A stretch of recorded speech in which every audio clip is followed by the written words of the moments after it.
Podnutz Daily is brought to you by the official Podnutz Laptop Video Repair Collection. Over 10 hours of HD downloadable video. If you want to learn how to fix laptops, this is the way to do it. I just reduced the price, $54.95, and you can get that at laptoprepairvideos.com. Welcome to Podnutz Daily, episode number 207, here with Steve D'Amico from smdcomputer.net. And on this show, he's going to tell us about some of his computer repair adventures that he has been encountering. What's going on, Steve? Hey, well, quite a bit, Good. actually. Good. Yeah. Keeping busy? Keeping busy, but unfortunately for me, the amount of busy isn't always computer-related things. A lot of it's eBay sales and my other business of being a little cleaning guy. Hey, these are money-making things, though. These are good. Yes. Yes, so busy in overall, yes, very extremely. All right, that's good. But the computer repair stuff, what's interesting, I think, about for me is that for a lot of the guys out there, is that I tend to do things that most people don't. So I adventure into the bizarre a lot of times. What do you mean, as far as like taking things apart that you shouldn't? Yes.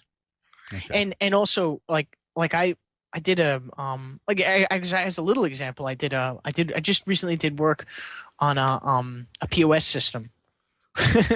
But but some people have mentioned them. But I had to replace the power supply in one.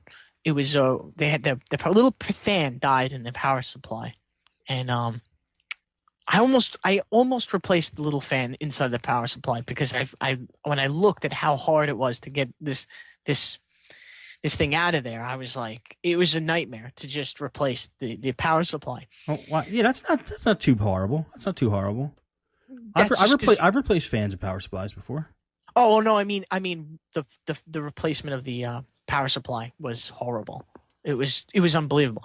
It's hard to explain, but if you think of it this way, if anybody's seen a POS system, they just might not have noticed it. Those POS systems are the point of sale terminals that you see in like almost all restaurants and a lot of the different retailers out there, and it has. What it has, of course, the little touch screen, and then you order something, and they go boom, boom, boom, and they put their fingers into little areas. But what I didn't realize until I tore one of them open was that the motherboard was under the screen, and the power supply was in the base.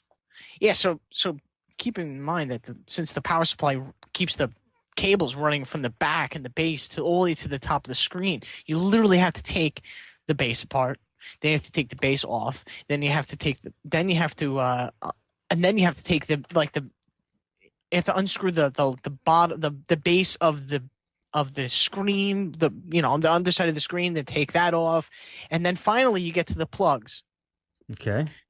And then the horror that you notice when you finally get to the plug is that it's an AT plug in a lot of the older ones, at least.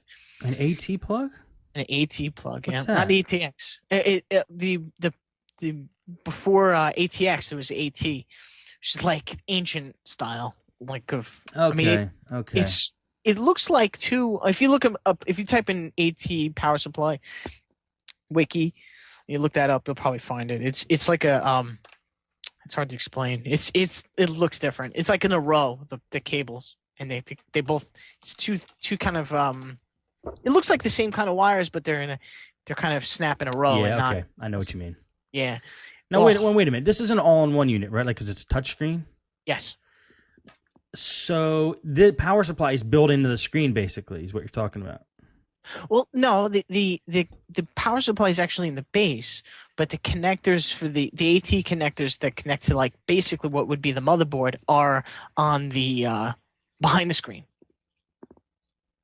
So it's like but the base is where the power supply sits. So literally, in order to disconnect the power supply, you have to go all the way down to the base. So the only thing wrong with it was the fan was bad?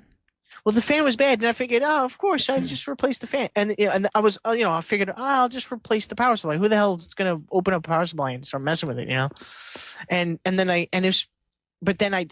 if I had any clue as to what this thing was going to be like, I would have done what I did the next time one of these died, which is I literally just because I knew they were all the same model, so I knew exactly what was going to be in store for me when I saw the power supply dead. Right. Instead, so I just I just looked at the power, opened up the base, looked at the power supply, and said, "No way!" And then just literally, I snipped every wire right off the power supply. just said, the hell. And then I was scared to do this because I wasn't sure, but I learned at that moment that all those colors for the power supply, they're all the same. So between power supplies. So at least for in this occasion, I don't know about every occasion. I wouldn't say in every occasion, but yes, yeah, okay. I wouldn't say that. Okay. That would be a little dangerous. Crazy. Yeah. Yeah. But in this case, it definitely worked. All the little green wire and the blacks and all that all the colors.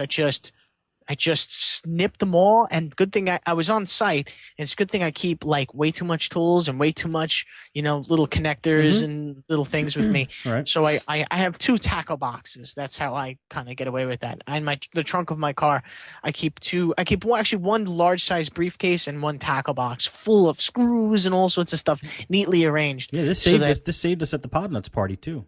Yeah, yeah. Your tackle boxes. Yeah, because I had somewhere in my travels I came across a couple little weird wires, and one was a patch cable he needed, and something else. I still have to give them back to you. I have them still. But anyway, I'm sidetracking you. Sorry. So you clip the cables. You go to your tackle box, and then what did you do? Did you get a new power supply or?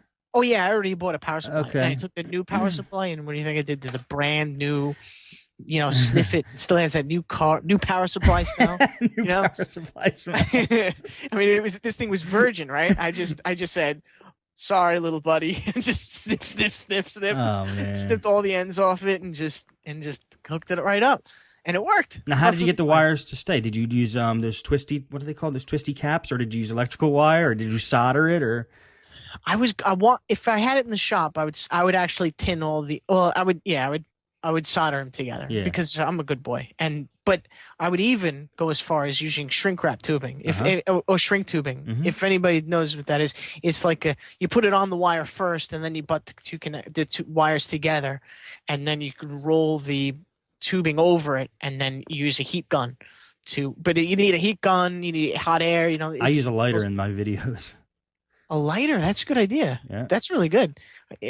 I use it, and then people, somebody emailed me, "You're crazy, you're using a lighter." I'm like, well, that's what I had. No, a lighter's perfect. Yeah. I mean, if you're not dumb with it, it works perfectly fine. Yeah. But absolutely. You got to solder. I solder it first, and then put the heat shrink over it. Do you solder too, or just no? I didn't solder in this case. I just twisted them together. I had no choice. But you used heat shrink, or? Yeah, and then I used the heat shrink